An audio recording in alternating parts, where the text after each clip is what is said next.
Welcome to USIP ISIP, a weekly podcast with Northern Lights Winery founder Doug Bell, exploring the experiences from leaders in business, social media, and family. Now here's this week's exceptional guest.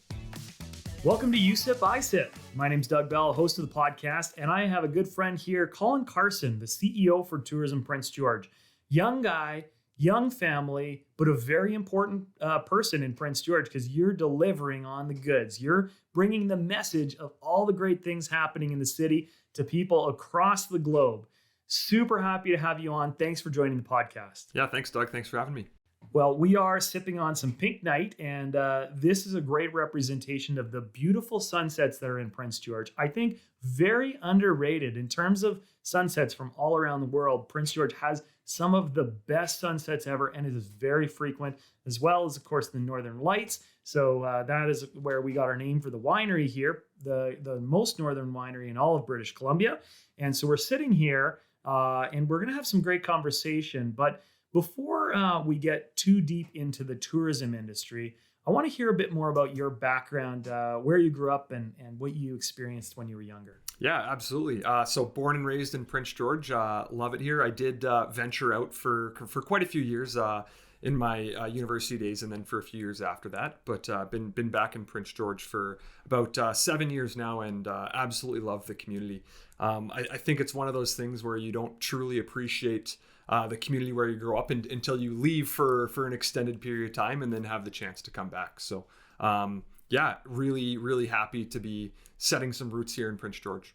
Absolutely. And unfortunately, I can't say leaving and coming back because I stayed here that whole time.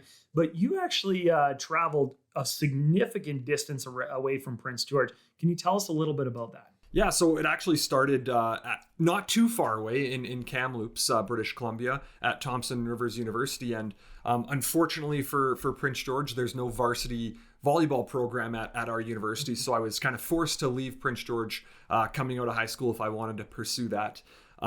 So yeah, spent 5 years at university in Kamloops working towards my degree and playing volleyball there. Fortunately, after my time playing volleyball, I was in Kamloops. I was offered an opportunity in Denmark to play semi-professional volleyball overseas. So jumped at that opportunity, lived in a suburb of Copenhagen for a year and really enjoyed my time there. And I think really helped shape some of the love I have for tourism industry and the travel industry as a whole. Wow. So that's not something everyone gets to do when they're actually in a foreign country for an extended period of time. And most people experience Copenhagen or different cities in a very brief period where they're traveling through it. What do you think the differences are about experiencing a municipality from inside as a resident versus a traveler? Yeah, I mean, you obviously get to experience a lot more of it. Often specific events will bring us to communities if we want to go check out Crankworks in Whistler, or in Prince George, if you want to come to the Caribou Rocks the North for a weekend, you're experiencing it for that weekend. So having the opportunity to live in a community like that for 10 months was really cool, and you get to really appreciate the culture of the community and the history and the people as well, I think, rather than just having that high compact, only seeing the sights of the community and then leaving right away. So really, really enjoyable experience. Wow. And so during your time there, were you learning a foreign language? How did you spend that time kind of experiencing this new home? Yeah, so Denmark, obviously a great experience, but so what happened when I agreed to play volleyball there, they actually gave me a place in a house to live with a family that was involved with the volleyball club. And they said, it's kind of a suite in their house. But so really fortunate to kind of have someone to help introduce you to a foreign country and help with a little bit of language barrier. But on day number one, my girlfriend who was with me and wife now at the time and I were talking to the family, and we said we were really interested in learning Danish while we were there. And she said, don't bother. Everyone here speaks English. There's only 5.5 million people that live in Denmark, and you probably won't run into a single person that doesn't speak English at a relatively high level. So we were really excited when we first got to Denmark to try to learn Danish, and didn't end up doing any of that at all. That's so funny. And very true. When you're traveling through Europe, English is a very common language to find. Not so in a lot of other countries. One of the things that we necessarily haven't done as well in Prince George is explore that multilingual acceptance. And we are getting a lot more immigrants to Prince George over the last few years, as well as travelers. From a tourism standpoint, how do you tackle the challenges of accessibility for people like that? Yeah, absolutely. I think it's definitely a fair question. And I think our community has taken strides in the last couple of years, but still obviously some growth that can happen. I think when you're talking about residents moving here, they're forming clubs and then becoming kind of more ingrained in those communities with those people speaking those language. And I think the role we can play as an organization, as Tourism Prince George, is really give those folks an opportunity to share their culture and their language and their history, and then provide that welcome experience to visitors from those countries when they come to visit. So definitely some work to do in creating these community ambassadors, but I think there's a huge opportunity there. Yeah. So did you come straight back to Prince George after your time in Europe, or is this something that took some time? Yeah, so actually after Denmark, again, my girlfriend at the time and wife was offered an opportunity in China the following year. So she basically told them, she's a teacher. She said, well, if you can find my partner a job, then we'll both go. And fortunately, to be able to teach in China at that time, you didn't need much of an education in that because I don't have a teaching background. But I was able to kind of piggyback off her job offer, and we headed off to the Sichuan province of China for another 10 months after Denmark. So completely different experience in that country. We thought there was a language barrier in Denmark, and then going to China the next year, we realized there wasn't at all, really, because that was a community. We were in a community of about 100,000 people, but there was, I think, about 6 or 7 people from North America in the community, and the rest were all locals. So completely different experience than Copenhagen. That's very cool. So you were a high performance athlete, and now you've been kind of thrust into some leadership positions. When you came back to the city, you had some career before Tourism Prince George. Can you tell us a little bit more about that? Yeah, I had to do my classic stint in the mill in Prince George moving back. So I actually worked for Brink Forest Products for about a year there, and really kind of opened my eyes into that industry. And I think really good learning opportunity to see how a business like that operates, and a for-profit business operates in that environment. So I learned an awful lot about business in 12 short months there, but really give credit to John Brink, of course, and at the time a gentleman named Sean Grattan was the operations manager, and I learned an awful lot from both of them. Mm-hmm. So what were some of the principles that you were able to put in place from your time working under John, who's one of the great entrepreneurs of our time in Prince George, came from nothing. Literally, I think his story is that he's got 76 cents in his pocket when he came to Canada, ended up as one of the wealthiest people in the city of Prince George. What were some of those experiences like? Yeah, absolutely. I mean, he's an incredible human being with an incredible story. So, and I think that you kind of hit the nail on the head there. The biggest thing with John is he's not afraid of hard work, and I think that was instilled in all the employees that work for him, and I think instilled in me right away. And fortunately, I think coming from a background of performance athletics, I wasn't scared of hard work, and I think that I really embraced that in his company, and definitely give him a ton of credit for expanding my horizons from seeing that in a workplace setting as well. Yeah, absolutely. So you were there for about a year before you started your journey, but in the midst of this, you also got married, correct? Yeah. So I guess marriage happened just after I started at Tourism Prince George, or I guess about a year into my time at Tourism Prince George. So fortunate to have met my partner at university, and we had some great adventures together overseas, obviously. And then I convinced her to come back to Prince George with me. She's from the Kootenays originally, but she loves the community here as well now. So it's been a great run for us. Yeah, absolutely. So let's get into Prince George a little bit. Not known as a tourism destination for a lot of people, and I think maybe very underrated in that stature. What drew you to the organization? And tell us a little bit about your path from your first employment to CEO. Yeah, for sure. So, I mean, other than the northernmost winery in BC, not a lot of reputation for tourism. No, but I think that the industry has always been something that I've been interested in. We've traveled a lot when I was growing up as a family, doing various different trips. We spent a lot of time outdoor camping, and I think things like that really excite me about Prince George and being able to showcase that. And I think you're right. It's a bit of a reputation building time right now for Prince George, where we're becoming known as a destination where people want to visit. But we're still building, and we're still competing with those other communities in the Okanagan and on the Vancouver Island. And I think that we definitely have a lot to do when you do come and visit. It's just getting people here to start with. Yeah, and you didn't just start as the CEO as a young guy in a great market. You actually started in the midst of a pandemic. Yeah. So there is a lot of challenges in the tourism industry right now. Can you tell us about what it was like operating an organization like that, especially in the height of the pandemic? Yeah, so coming in as CEO July 1st of 2021, it actually seemed like COVID was behind us. And of course, we know it wasn't at that point.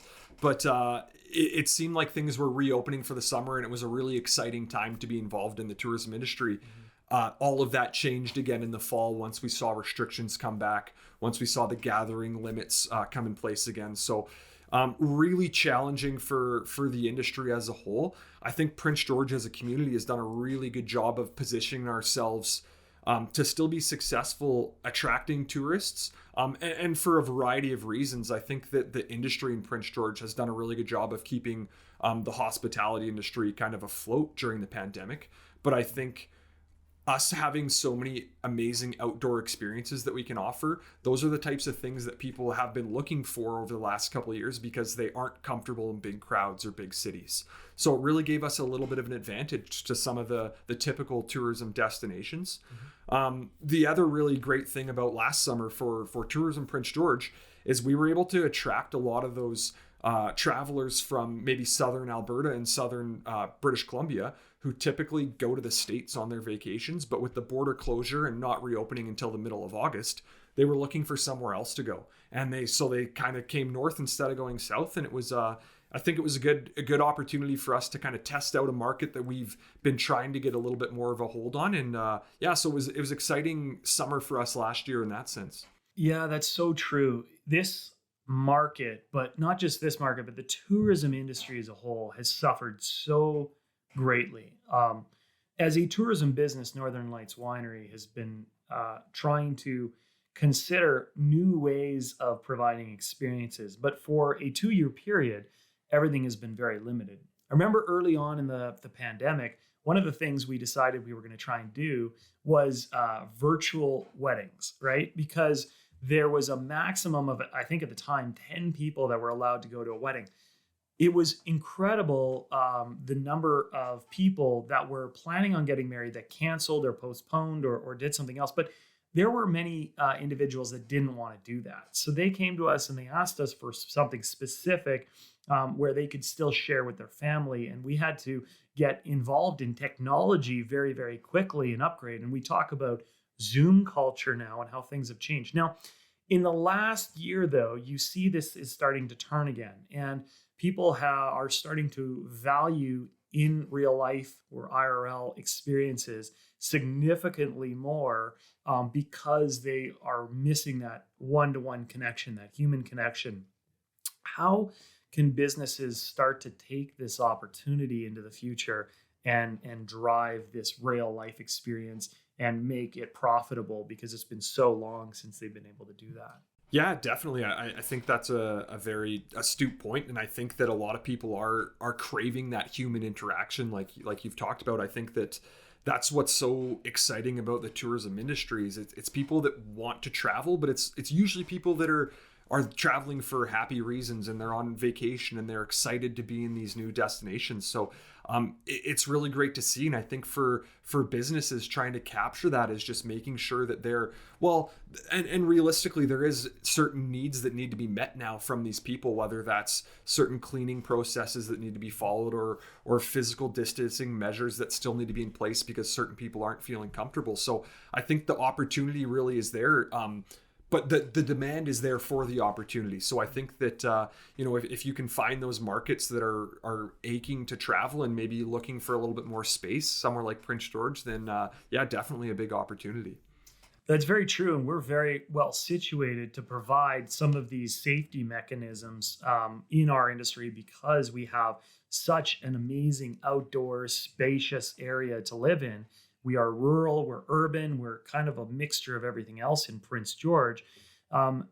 You mentioned about how tourism today is actually more about what, you maybe consider it local tourism or regional tourism, where there's a lot more people coming from the areas around. And often when we think of tourists, we think of people from Europe coming to Canada, or us going to Europe or to Mexico or something like that.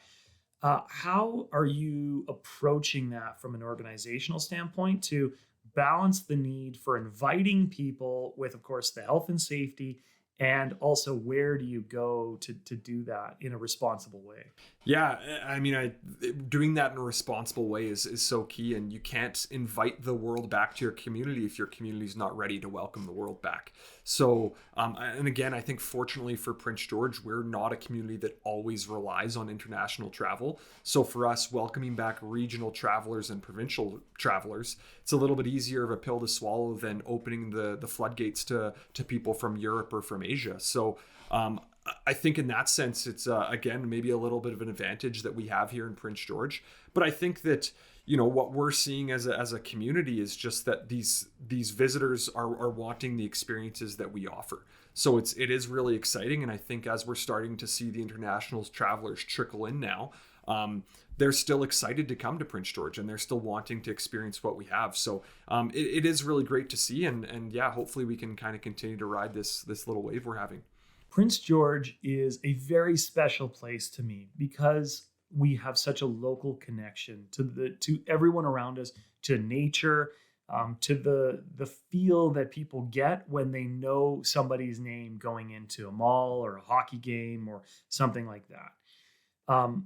When you're trying to create a voice for the city, what are the things that you think about to try and develop this? Yeah, I mean, it's tough to kind of gather the whole community into a single voice, but I think that you're right. It comes down to this friendly feeling that people get when they're in Prince George, and people saying hi when they're walking by them on the trails or in town. And yeah, you're right, knowing people's names. And it's really that this sense of community that I think even people that are here for a very short amount of time can really feel that community. And I think that starts, even with the Lheidli First Nation, and having them be so welcoming to have visitors on their territory, that kind of translates to the rest of the community as well. So I think that really it's just that welcoming feeling that visitors are able to have. Yeah. You bring up the Lheidli, and of course we're sitting on their traditional territory today as we speak. They are so integral to the history, some of it very challenging and others very bright. Now that you are in this role, how do you see them fitting in, and how do you integrate their culture and their history, which is so rich with everything else that's going on? Yeah, I mean, it's hugely important. And I think that one of the things that's really exciting from a tourism standpoint is visitors really want to learn about Indigenous culture in the communities they're visiting. So it's a huge opportunity from a tourism standpoint to be able to showcase that. But at the same time, you really want to make sure that the Lheidli is involved in all those decision-making processes and making sure they're showcasing what they want to showcase, and whether it's the ancient forest on their lands that they're so involved with and showcasing something like that, or if it's the House of Ancestors downtown, their conference center. We just want to make sure that we're highlighting the experiences and the culture that they want to showcase. And So it's really more of a partnership, I think, working with them, and letting them lead that discussion. So we're not telling them what they want to be, what they should be showing to tourists. They're able to kind of dictate that themselves and really provide that experience to visitors. That's incredibly important, and I think also the ability for us to educate others about their history is so critical to not just the tourism industry, but to the Canadian culture as a whole. What are some of the projects maybe that you can share with us that maybe are examples of what you're doing to enforce this? Yeah, so the biggest thing really that's happened in the last year or so is that Clayton now has a tourism strategy that they've adopted. So they've identified it as an area where they see potential for growth and potential for some economic benefit as well. So I think from a tourism standpoint, we really just want to support their tourism strategy, and what that kind of revolves around again is that storytelling and making sure that their culture is told in the way that they want it to be. So I think that we're hopeful and we're working closely with them to hopefully see some new attractions and tours and things of that nature that really do highlight the Lheidli First Nation. Hopefully those are in the works, but I can't share too much more than that right now. That's awesome. And you mentioned about attractions. So in the tourism world, we call it products, right? But ultimately, we want to provide experiences for people in the area that will draw them to this place. Some of those you mentioned could be like concerts or festivals, but they could be in-ground businesses like Northern Lights Winery. You don't control those things; you just promote them. But you have a very integral part of developing new products coming down the pipeline. How do you approach the need for those products with kind of the lack of ability to execute them because that's not your role? Yeah, that's really probably the most challenging thing in the tourism, in the destination marketing organization world right now is and what we call destination development, and it's really looking at the supply side of that supply and demand, and really trying to create more attractions for visitors without us being able to create them ourselves. So basically, as a marketing organization, how we can support those organizations or those people that are looking to start tourism businesses is by supporting their marketing efforts and really trying to make sure that they have customers, and our focus again, customers from out of town, but also local customers, to make their business at least reliable or at least be able to survive for the short term while they are able to build a bit more of a customer base. So really challenging, I think, from an industry perspective, but something that we're definitely looking into how we can be more effective on that side of things. I had a great discussion with another tourism operator a few weeks ago, and it was very interesting to talk to them because some tourism businesses take a lot of capital and a lot of time to get going. And so I think that there's a concept out there that in order to get started, you need $1 million or you need a lot of money. But there are other really innovative businesses that have popped up. For instance, the Adventure Bus locally here, who are able to take people on tours or on adventures out into different areas of the wilderness where it's a multi-pronged approach to provide experiences for people. And they can do this very cheaply, right? Like in some cases, you don't even need the bus. In other cases, maybe you can rent something. Sometimes you need a business license. Sometimes you may not even need that. For people who are listening, who maybe have a passion that want to bring a tourism product forward, where would they start? I mean, they can just contact us and we can try to point them in the right direction. You're right. There's a ton of resources, whether it's community futures in terms of creating a business plan, things like that they can access. And I think that's really important. When we're talking about developing these new tourism experiences, we, as a marketing organization, we need product to market. And again, we don't control any of that product. So making sure that these people that are sticking their necks out and creating these businesses are supported is so important to us. And we really want to make sure that they're able to succeed. And, unfortunately, we can't provide that seed funding, but sometimes we're able to find some different grant revenue streams and things like that where they can maybe access some of those dollars to at least get started with that project or that idea.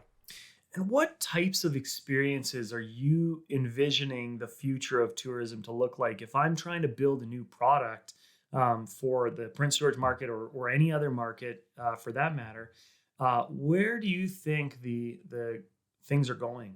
Yeah, that's a good question. I think one of the big trends we're seeing right now in tourism is sustainable travel or green travel. People are very aware of the impact they're having when they are traveling.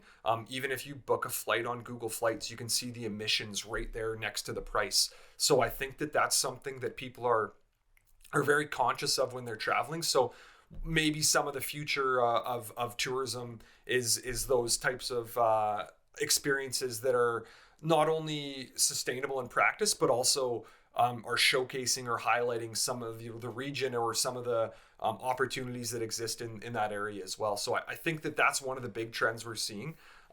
Also, just accessibility, I think, is really important when we're talking about creating these experiences. We want to make sure that Prince George is welcoming to anyone that comes and visits. So whether that's someone with mobility issues, or anything else, we want to make sure that they're able to experience part of Prince George, and really showcase and highlight what we want them to see and have a good experience here. That's so funny that you talk about the ability to see carbon emissions that you're outputting based on your travel footprint and how that affects your choices. No different than when you go to a fast food restaurant, you see the calories beside the menu item. You make conscious choices when the information is provided for you. Now, Prince George is a phenomenal place to be able to get those eco-friendly tourist options. Of course, the biggest challenge is the travel and getting here. What do you think the future is for that eco-tourism travel, and how can people approach this so that they have less of a footprint when they finish? Yeah, that's a very fair question, and I think that's something we're going to struggle with for a while, based on our location and being so far away from most of the tourists that are coming here. So some things that we're seeing already are electric vehicles. That's becoming really important. Northern BC is not in a position right now where we can have effective electrical vehicle travel throughout the northern part of the province. And that's definitely something that we're working on locally and working with some other organizations regionally and provincially to make sure that that connectivity is there. So people that want to do the Great Northern Circle route up to Watson Lake have ability to do that in their electric vehicle. So I think that's probably the first thing that we're seeing in terms of a trend, in terms of that sustainability and that green travel. I think the other thing that you're going to see is a lot more people getting to their destination and then wanting to get away from their RV or their vehicle for a few days while they're in their destination. So if there's electrical assist bicycles available for rent in communities, or we see scooters really popular in a lot of larger communities as well. Things like that where they're not, and maybe they're doing it for cost saving purposes, but it's also has that other lens where it's more of an environmentally friendly option as well. So I think those are a couple things that I know we're looking at as an organization, how we can support those trends, and two pretty important trends I think that are happening right now. That's very cool. As a young dad, from one young dad to another young dad here, it's very hard to get away. And in particular, during the pandemic, we've all been bottled up for a long time, staying in a very central area close to home. But as we start to venture out, there's going to be new experiences and different things that are going to be happening.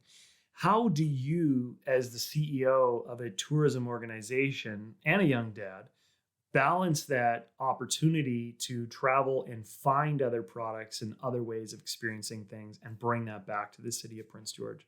Yeah, I mean, it's challenging. I think that, becoming a dad during the pandemic was a I don't know, overwhelming experience to say the least. And I'm just really thankful for my wife, who's, made it so easy for me to kind of slot into my role as dad, because she does so much already. But I think from looking at that, and I think it almost comes back to that accessibility piece that we're talking about. That's just another avenue that people people are going to be traveling with their families because I think the pandemic taught us that being connected to your family is so important.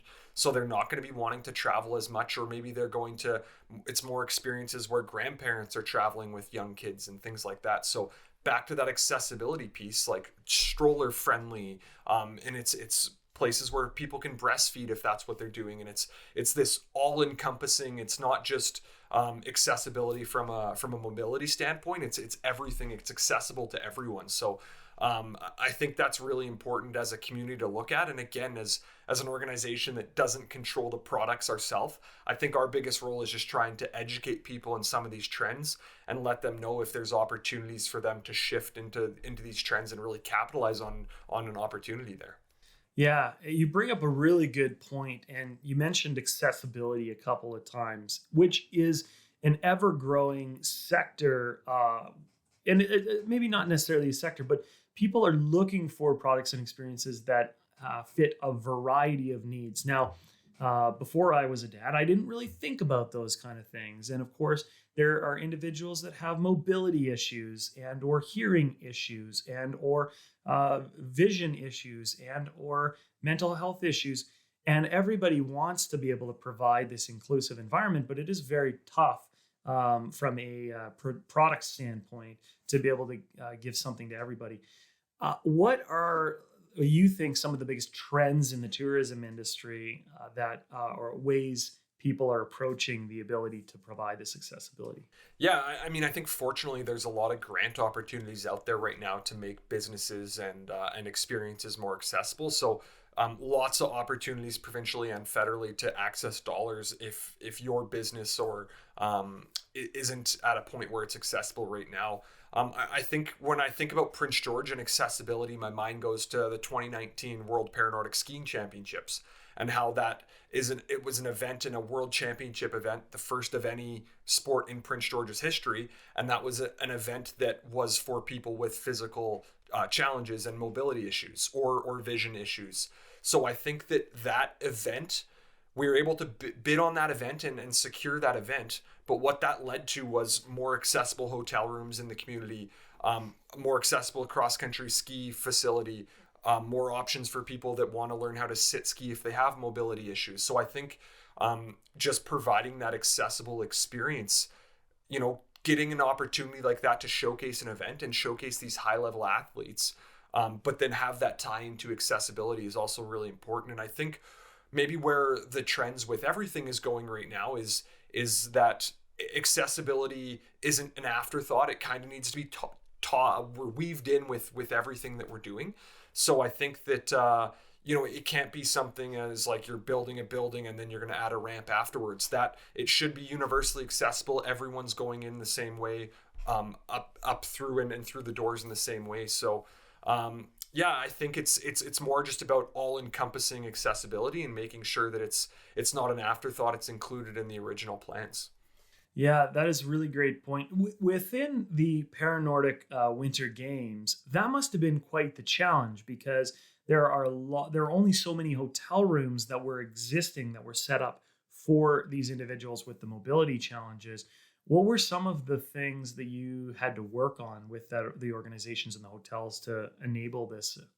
Yeah, I mean, I think fortunately we've got some great folks in the community that are really involved in the accessibility things, but also in the hospitality world. So that organizing committee led by Kevin Pedersen, who's still involved at the Cross Country Ski Club, they really just did a good job of educating the hotels. And if their rooms weren't fully accessible, maybe some little modifications that could be made to make them accessible enough, I guess, for the weekend, which again isn't a term we really like to use in terms of accessible enough. But that's something that I think that organizing committee just did such a good job of educating the community and making them aware of what was happening and providing training to volunteers to know the language to use and to know when to offer support and things like that. So I would say that maybe tourism didn't need to play much of a role in that because they did such a good job by themselves. And it was great to see, I think, from our standpoint and from an economic benefit standpoint to tourism.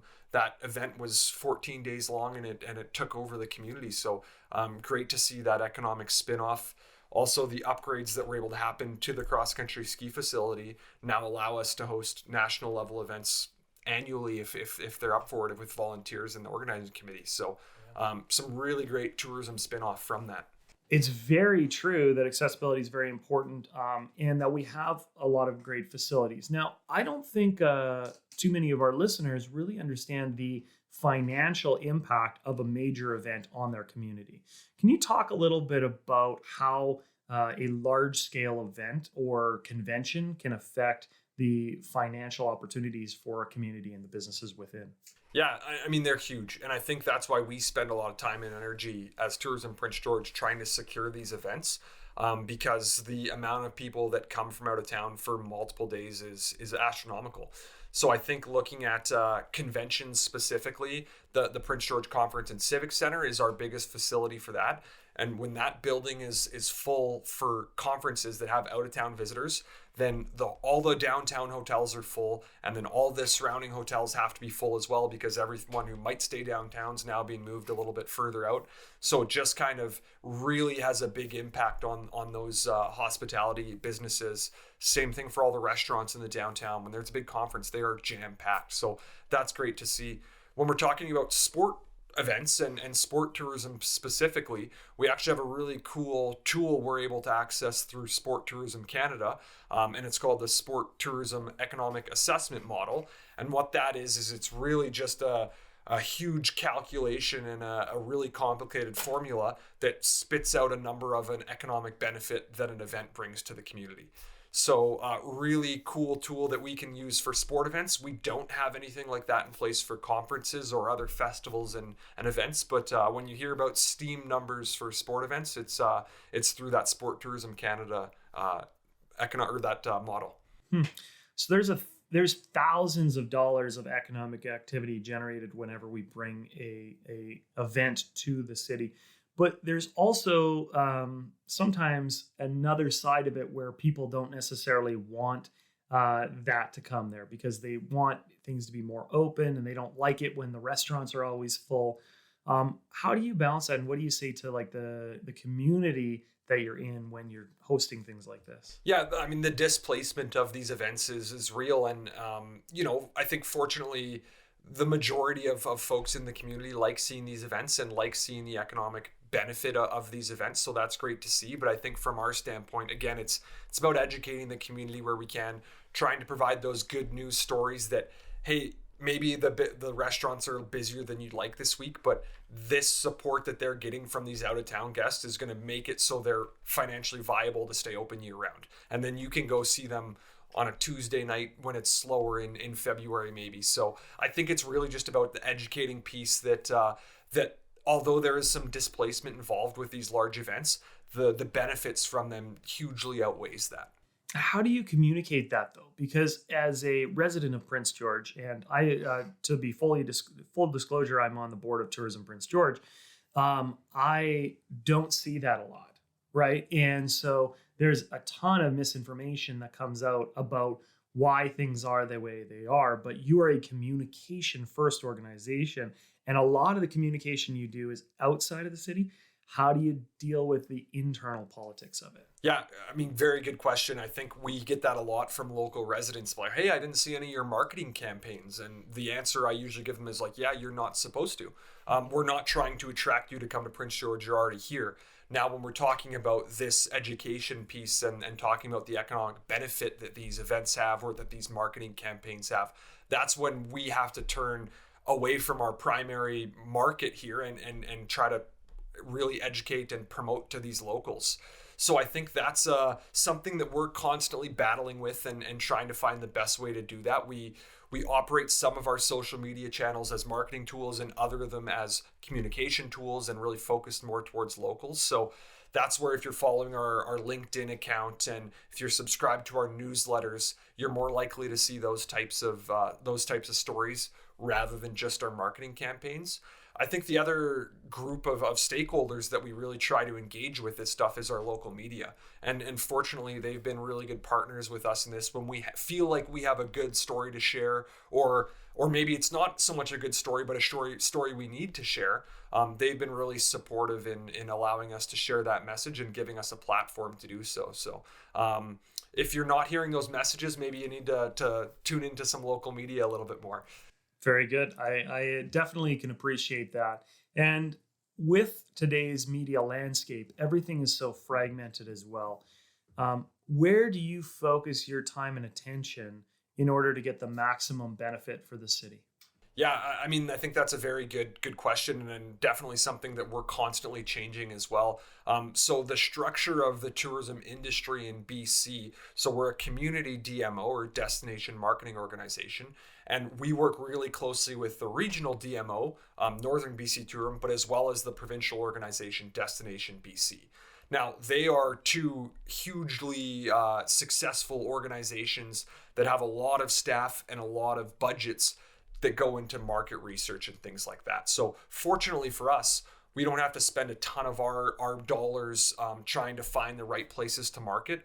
We're able to listen to those people that have done the work and kind of target those areas that they're telling us is where we're getting the most success from. And so a really collaborative kind of approach with those organizations, but it's been a good one for us. Okay, so just to clarify for me, you are in the local tourism office. There is a regional tourism organization, and there is a provincial tourism organization. I believe a national one. There is also a national one. And so what happens is that things filter from the large organization down to the smaller ones, enabling you to see who you want to target. And then you have to choose platforms in order to do that. Where is that person spending their time and attention? And so how do you choose which ones to use? Yeah, so and I guess just for one more sense, it does flow upwards as well. So our regional DMO and the province will also look for us to provide content for them to share on their platforms as well. So it does flow both ways. I think we've got a really strong marketing team at Tourism Prince George led by Annie Doran, who is able to kind of pick that information from those other bodies and really target where we see the most value. And we do our own research as well, and we've got historical data to show where we're more successful marketing to who and in what capacity. We're never going to be competing with some of the communities in BC we're not going to be able to host the Olympics like Vancouver, for example, right? So we know that if Destination BC is telling us that, well, that's more geared towards Vancouver, and we're going to have to pull out the information that we can be a little bit more strategic about. And I think what we do offer better than anyone else, or at least as good as anyone else, is the outdoor experiences. And then, having that associated with the big community and having all the amenities you need in a town. So I think having that tie on the outdoor recreation with the great downtown and restaurant scene that we do have is really where we do thrive. Yeah. And now the new media in this world plays a large part of that, because years ago, you probably would have taken out newspaper ads and billboards in Vancouver to tell people to come to Prince George. So you're building assets and photos and videos of the city, and you're sharing these things on TikTok and Instagram and Facebook and everywhere else. And where do you choose to spend most of your time in terms of what regions you might put this information out to? Yeah, that's it's a good question, and it depends, I guess, on the campaign that we're running. We definitely do spend most of our marketing budget on those digital activities and social media and things like that. We still do occasionally have print ads that we do run or billboards for certain occasions. Where Prince George still does thrive is in the regional traveler. So if we've got an event that's happening in Prince George in the weekend, we know people will travel from out west on Highway 16 or up north on 97 for 500 kilometers just to come to Prince George for the weekend. So those types of markets we really do still spend a lot of time in, because there's still a lot of people out there and a lot of people that do want to come to Prince George. So that is where we spend a lot of time. When we're talking about some bigger travel campaigns, if it's motorcycle trips or if it's camping where they're going throughout northern BC, well, then it's not so much regional. Then we're looking at Alberta and Ontario as probably our two major markets in Canada. And then in the United States, it's Washington State and California where we see the majority of our travelers coming from.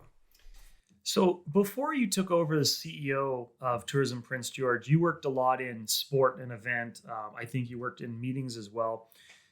Between sport and event and meetings, and then communication being the actual digital marketing and print marketing, traditional marketing as well, were there some campaigns or some events that you just highlight in your mind as some of the most proud that you are to have been able to bring to the city? Yeah, and I mean, I think that as an organization, we work with these partners so closely, and rarely are we involved in hosting the event itself. We provide some support where we can, whether that's on an organizing committee or whether that's submitting a bid with the group that's going to host the event. But just a couple that really stick out to me, the World Women's Curling Championships that wrapped up in Prince George here this spring. Really exciting event for the community, especially after it was only 2 days away from taking place in 2020 when COVID shut it down. So to be able to bring that event back after being so close to hosting it in 2020 was really exciting from a tourism standpoint. And an event of that scale just has a great impact on tourism as a whole. So that event is really exciting. If I can talk about one event that's upcoming that is really exciting, next spring we're hosting the BC Tourism and Hospitality Conference. So again, that's the industry that I live in, and being able to showcase Prince George to that rest of that industry, it's just going to be really exciting for us to be able to host that come next March. So really looking forward to that conference. Yeah, absolutely. So am I. And I think there's so many things that have been coming to Prince George over the last few years. It was really unfortunate that the pandemic had interrupted a lot of those things. But now that we're coming out of it and into the future, where do you see the tourism industry going, both for Prince George and abroad? Yeah, I think for Prince George, I think we're still the three prongs that we really work well on right now, and I think will continue to be successful for us in the immediate future, are the event attraction. And whether it's the international events like curling and World Paranordic Skiing Championships, if it's those types of events, or if it's just the regional tournaments that happen almost every weekend in the community, those still have value to the tourism industry. So I think that's an area where we'll continue to be successful. And then the other two that we're talking about is highlighting the outdoor experiences. I think that we can continue to develop that with more guided experiences, more trails. We have some really great accessible trails as well in Prince George and around Prince George. So being able to highlight those, I still see some room for growth. And then again, it's the urban experience as well that we offer in Prince George, whether that's the restaurant scene in downtown Prince George or some of the events and festivals that take place in town. Those are kind of the three areas where we're going to look to continue to grow and where we're already pretty strong. I think if we're talking about the industry as a whole, I mean, we've talked about a little bit about sustainability and green travel, but I think that people are also going to be looking for those bucket list experiences right away. And I think COVID's kind of given that sense to people that maybe they don't want to push things off longer than they have to. So they're going to be looking for that once in a lifetime trip. They're going to be looking for that bucket list experience that they're not going to wait until they're retired to do that. They're going to do that as soon as they financially can, or if they can take some time off from work and take out some loans, they'll do that as well. Mm-hmm. One of the other exciting trends I think for the tourism industry is this concept of digital nomads, and people that are traveling to work and they're able to work remotely. So there's definitely an opportunity for a place like Prince George and British Columbia to attract those people that have the ability to work remotely, but then can experience all we can offer, sort of as a tourist, but being able to live in that community a little bit longer than just a weekend or so. Yeah, and I'm very excited to see that. And it's incredible what we can do now from our laptops. We don't have to work from the office anymore. I know we have employees here at the winery that don't live in Prince George that are able to be just as effective, if not more effective, from other places. Now, Colin, thanks so much for your time today. Was there any social platforms that they should follow you on if they'd like to learn more about you or Tourism Prince George?